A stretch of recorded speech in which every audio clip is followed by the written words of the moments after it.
If you're constantly feeling tired, battling hair loss, or noticing slow healing wounds, this video is for you. These could be warning signs that your body is lacking an important nutrient. Let's uncover the red flag signs of zinc deficiency. Here are 5 key warning signs of zinc deficiency you should watch out for. Let's start with frequent infections. Zinc is vital for your immune system. If you're catching every cold that comes your way, low zinc might be to blame. Next is hair loss. Zinc supports hair health. A deficiency can weaken your hair, leading to noticeable thinning or shedding. Slow healing wounds is one of the common signs of zinc deficiency. Zinc helps your body repair tissue. Cuts or scrapes taking forever to heal. This could be a sign.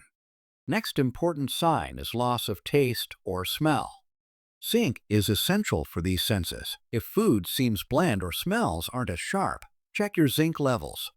Now let's talk about the skin problems. Acne, rashes, or dry, flaky skin may all be linked to insufficient zinc. But there is a good news for you. Fixing the zinc deficiency is easy. Load up on zinc-rich foods like oysters, beef, pumpkin seeds, or fortified cereals. If symptoms persist, talk to your doctor about supplements. That's all for today. Thanks for watching. That's 90 seconds with Mady Nas. See you in the next video.